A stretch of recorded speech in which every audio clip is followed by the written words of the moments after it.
ஆண்டவராகிய இயேசு கிறிஸ்துவின் நாமத்தில் காலை வாழ்த்துக்கள். இன்றைய மன்னா, கர்த்தருடைய வழி உத்தமர்களுக்கு அரண், அக்கிரமக்காரருக்கோ கலக்கம். நீதிமொழிகள் 10:29. பாருங்கள், இந்த நீதிமொழியில் சாலமோன் ஞானி எப்போவுமே கம்பேர் பண்ணி பேசுவார். துன்மார்க்கன் உத்தமர், நீதிமான்கள் துன்மார்க்கர் அப்படிலாம் நிறையா பேசுவார். உத்தமர்கள் அதுக்கு ஆப்போசிட்டாக பேசுவார். நீதிமான்கள்னால் துன்மார்க்கன் பேசுவார். அப்படி நிறையா பகைஞர்கள், விரோதிகள் அப்படி ஒருத்தரையும் வித்தியாசப்படுத்தி அவங்களுக்கு இப்படின்னா இவங்க இப்படி இருப்பாங்க அப்படின்னு சொல்லி பேசுகிறத பார்த்துருக்கோம்.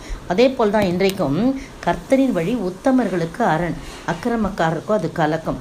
கர்த்தர் ஒரு வழியை வச்சுருக்காருன்னா, இப்போ நான் உன்னோடு கூட இருந்து உன்னோடு கூட இருந்து உன்னை விட்டு விலகுவதும் இல்லை, உன்னை கைவிடுவதும் இல்லை, உன்னோடு கூட இருந்து நான் செய்யும் காரியம் பயங்கரமாக இருக்கும் அப்படிலாம் சொல்கிறார் இல்லையா. அது உத்தமமாக நடக்கிறவர்களுக்கு அது அரணா, கோட்டையும் கேடகம், அது ஒரு பலத்த பலனுமாக இருக்கும். பலம் வந்தது போல் இருக்கும் ஆண்டர் சொல்கிற வார்த்தை. ஆனால் அக்கிரமக்காரருக்கு அது கலக்கம். ஐயோ, இவர் நம்ம கூட இருக்கிறாரா, நம்ம செய்கிற காரியம்லாம் வெளிப்படுத்திடுவார் அப்படின்னு ஒரு கலக்கம் இல்லையா. அந்த மாதிரி தான் அடுத்த வசனம் பாருங்கள். நீதிமான் என்றும் அசைக்கப்படுவதில்லை, துன்மார்க்கர் பூமியில் வசிப்பதில்லை. நீதிமானை யாரும் அசைக்க முடியாது, ஆனால் துன்மார்க்கரோ பூமியில் வசிக்க முடியாது. நீதிமானுடைய வாய் ஞானத்தை வெளிப்படுத்தும், மாறுபாடுள்ள நாவோ அறுப்புண்டுப்போம் அப்படின்னு சொல்லி அந்த ஒரு 4 வசனத்திலே பாருங்கள். நீதிமானுடைய உதடுகள் பிரியமானவர்களை பேச அறியும், துன்மார்க்குடைய வாயோ மாறுபாடு. நீங்கள் ஒரு அசைன்மெண்ட் மாதிரி கூட இந்த பார்த்து எழுதலாம். நீதிமான்கள் துன்மார்க்கர், இவங்களுக்கு என்ன ஆசீர்வாதம், அவங்களுக்கு என்ன சாபம் அப்படின்றத நம்ம ஒவ்வொரு அதிகாரத்தினையும் பார்த்து நீதிமொழி மட்டும் அப்படி எழுதலாம். பாருங்கள், சங்கீதம் 31:4 சொல்லப்பட்டிருக்குது. அவர்கள் எனக்கு மறைவாய் வைத்த வலைக்கு என்னை நீங்களாக்கிவிடும், தேவரீரே என் அரண், எனக்கு அரண்.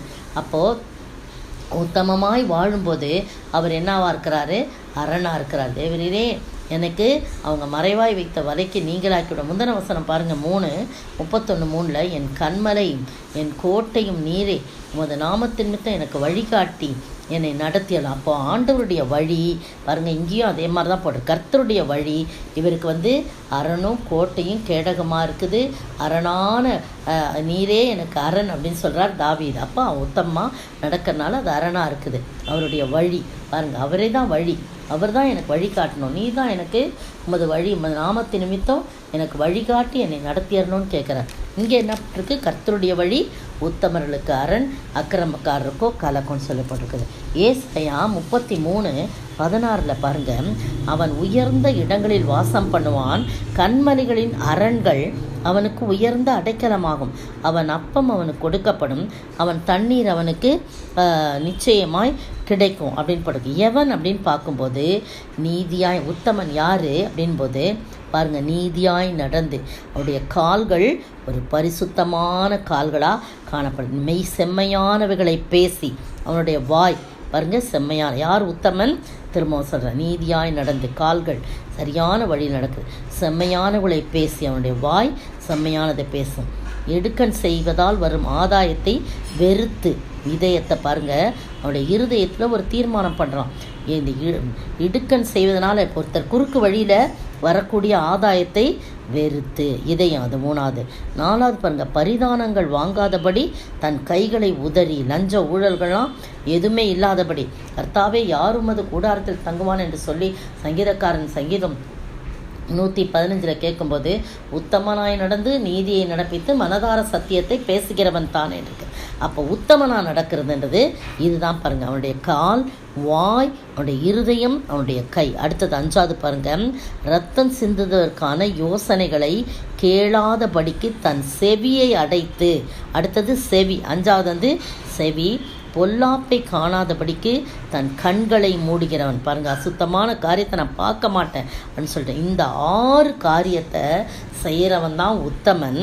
அவனை உயர்ந்த இடங்களில் அவன் வாசம் பண்ணுவான், கண்மலைகளின் அரண்கள் அவனுக்கு உயர்ந்த அடைக்கலம். அவனுடைய அப்பம் அவனுக்கு கொடுக்கப்படும், அவனுடைய தண்ணீர் அவனுக்கு நிச்சயமாய் கிடைக்கும் என்று சொல்லப்படுகிறது. இவ்வளோ அருமையான வசனங்கள் பாருங்கள். அது ஆழ்ந்து படிக்கும்போது அவ்வளோ நமக்கு ஆசீர்வாதமாக இருக்கும். அப்படிப்பட்ட ஆசீர்வாதத்தை நாம் பெற்று வாழ ஆண்டவர் இந்த இன்றைய நாளின் வாக்கு தத்துவத்தின்படி, வசனத்தின்படி நாம் உத்தமமாய் நடக்கும்போது கர்த்தர் நமக்கு அரணும் கோட்டையும் கேடகமாய் இருந்து நமக்கு உதவி செய்கிறார். அப்படிப்பட்ட ஆண்டவரை நோக்கி பார்ப்போமா?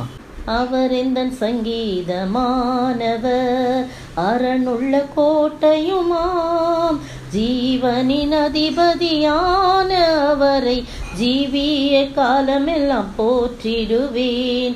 அவர் எந்தன் சங்கீதமானவர். ஸ்தோத்திரிக்கிற ஆண்டவரே, துதிக்கிற ராஜா, நீரே எங்கள் சங்கீதம் கீதமானவர், அரணும் கோட்டையுமானவர். ஆண்டவரே, கர்த்தாவே, நீதிமொழியின் ஆசிரியர் சொன்னது போல ஆண்டவரே, உம்முடைய வழி கர்த்தாவே உத்தமர்களுக்கு அரண். ஆண்டவரே, அப்படியா உம்முடைய வழியிலே நாங்கள் நடந்து தாவீதை போல ஆண்டவரே தகப்பனே, அவர் சொல்கிறார், நீங்கள் தான் என் அரண் அப்படின்னு சொல்கிறார். ஆண்டவரே, அப்படியாய் உம்முடைய வழியை எங்களுக்கு போதிச்சு நடத்துங்க அப்படின்னு சொல்கிறது போல் நாங்கள் ஒவ்வொரு நாளும் உடைய வழியை கேட்டு கேட்டு ஆராய்ந்து பார்த்து அதில் நடக்கவும் அதன் மூலம் நீர் எங்களுக்கு அரணாயிருந்து எங்களை வழிநடத்த வேண்டும் என்று கர்த்தரும் மீட்பரும் ராஜாவும் ஆகிய இயேசு கிறிஸ்துவின் விலையேறப்பட்ட நாமத்தில் ஜெபிக்கிறேன் பிதாவே. ஆமீன், ஆமீன். நேற்றைய பதில், சமாதானத்தை அல்ல பிரிவினையே உண்டாக்க வந்தேன். லூக்கா 12:51. லூக்கா 12:51. இன்றைய கேள்வி, கிழக்கிலும் மேற்கிலும் வடக்கிலும் தெற்கிலும் இருந்து ஜனங்கள் வந்து என்ன செய்வார்கள்? கிழக்கிலும் மேற்கிலும் வடக்கிலும் தெற்கிலும் இருந்து ஜனங்கள் வந்து என்ன செய்வார்கள்?